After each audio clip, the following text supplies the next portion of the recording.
Assalamualaikum dan salam sejahtera. Pada hari yang mulia ini, saya telah menjemputkan rakan-rakan saya untuk membincangkan sistem raja perperlembagaan. Sebelum memulakan perbincangan ini, izinkan saya untuk memperkenalkan rakan-rakan saya, iaitu Sheni Lau Xue Yi, Cai Xue, Hiu Zhiwei, Megan Li Yanshen, dan Ko Pei Yi. Marilah kita memulakan perbincangan. Seperti yang kita mengetahui, sistem raja perperlembagaan berasal daripada Kesultanan Melayu Melaka. Adakah sesiapa yang ingin menerangkan sistem raja perperlembagaan ini dengan lebih dalam dan mengkongsikan ideanya? Tak. Surat untuk Haining. Dalam pengetahuan saya, pemerintahan Kesultanan Melayu Melaka menggunakan sistem pembesar 4 lipatan. Di setiap tahap pentadbiran pemerintah akan memilih beberapa pembesar untuk membantunya menjalankan tugas pentadbiran dengan lebih lancar. Contohnya, pembesar seperti bendahara dan laksamana membantu Sultan dalam pentadbiran. Mereka ditugas untuk memastikan sistem pentadbiran berjalan lancar di semua peringkat. Ya, saya bersetuju. Selain itu, undang-undang seperti Hukum Kanun Melaka dan Undang-Undang Laut Melaka turut menjadi panduan utama untuk pemerintahan Kesultanan Melayu Melaka. Hukum Kanun Melaka berperanan sebagai undang-undang darat yang mengatur hal-hal berkaitan pentadbiran negeri, perundangan, jenayah serta kekeluargaan. Manakala Undang-Undang Laut Melaka pula digunakan untuk mengawal selia aktiviti perdagangan dan perkapalan yang berkembang pesat di Selat Melaka pada ketika itu. Kedua-dua undang ini bukan sahaja menunjukkan kebijaksanaan pemerintahan Kesultanan Melayu Melaka dalam menjaga keamanan dan kesejahteraan, tetapi juga mencerminkan kehebatan sistem perundangan tempatan yang berasas nilai-nilai adat dan syariah Islam. Itu. Dalam buku teks, kita juga memberitahu bahawa Hukum Kanun Melaka mempunyai 44 perkara yang merangkumi aspek keadilan dan ekonomi. Tambahan pula, undang-undang ini telah menunjukkan bahawa daya hidup negeri dan watak sistem raja perperlembagaan yang jelas ditunjukkan pada zaman Kesultanan Melayu Melaka. Jangan terlupa tentang pengaruh agama Islam. Pada zaman ini, Raja juga menjadi pemimpin agama. Sebagai ketua agama, Raja mempunyai tugasan untuk menjaga tradisi dan susunan masyarakat Melayu. Ini menunjukkan hubungan erat antara agama dan pemerintahan dalam Kesultanan Melayu Melaka. Ya, saya bersetuju dengan pendapat Sheni. Sekarang marilah kita membincangkan ciri-ciri utama sistem raja perperlembagaan di Malaysia. Salah satu ciri utama sistem raja perperlembagaan ialah Majlis Raja-Raja. Majlis Raja-Raja memainkan peranan penting dalam pentadbiran di negara kita. Majlis ini bertanggungjawab untuk memilih Yang di-Pertuan Agong dan juga memberi nasihat mengenai pelantikan jawatan penting. Ya, dan Yang di-Pertuan Agong pula adalah pemimpin tertinggi negara. Selain itu, Majlis Pemerintahan perlulah memberikan persetujuan atau penafikan mereka atas sebarang undang-undang. Baginda juga mempunyai kuasa dalam pentadbiran seperti melantikkan Perdana Menteri dan Kabinet berdasarkan pandangan majoriti di Dewan Rakyat.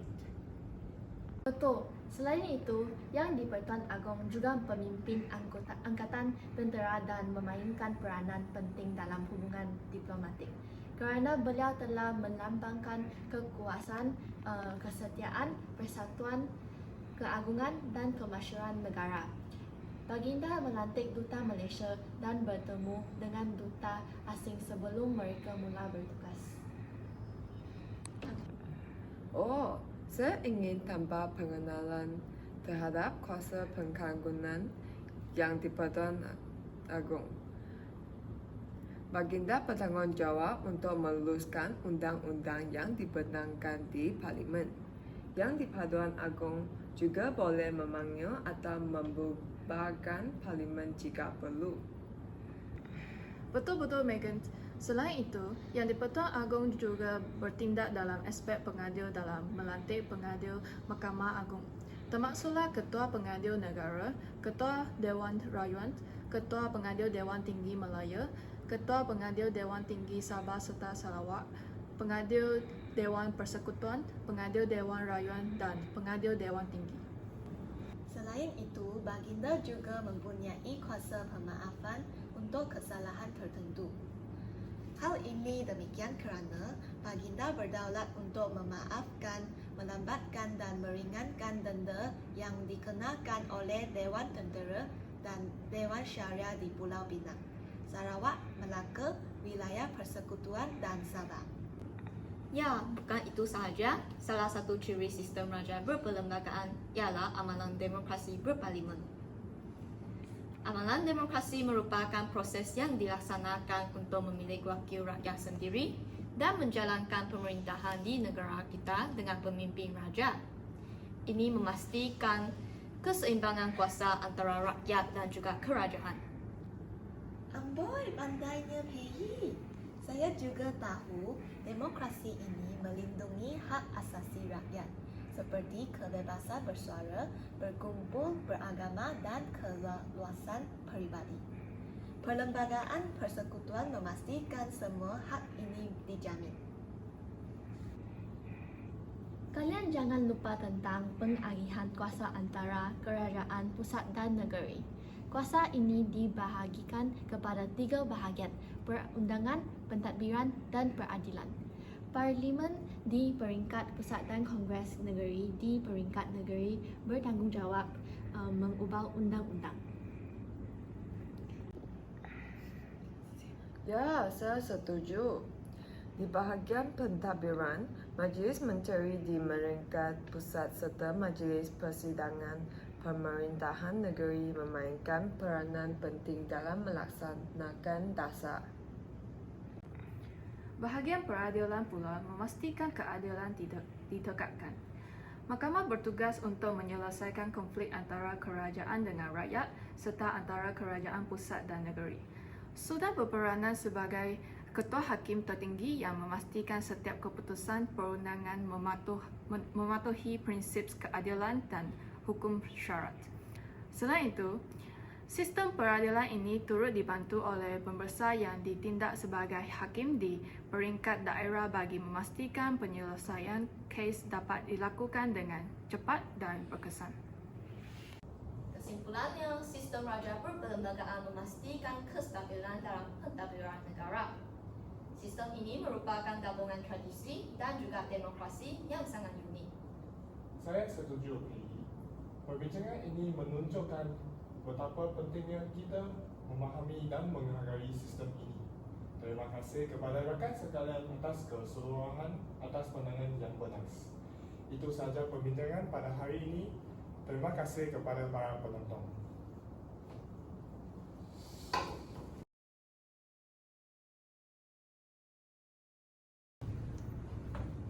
Salam sejahtera dan Assalamualaikum dan salam sejahtera. Salam sejahtera. Assalamualaikum. 虽然能度开明。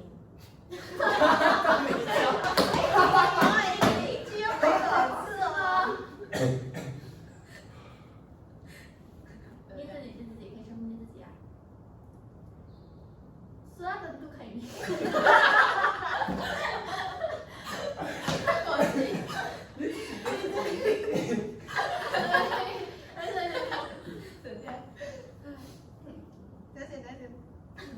哇，这个还可以笑，是啊，讲，但是我想笑。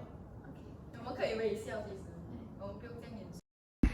Kalau suka konten kita, jangan lupa untuk tekan like button, share dengan subscribe.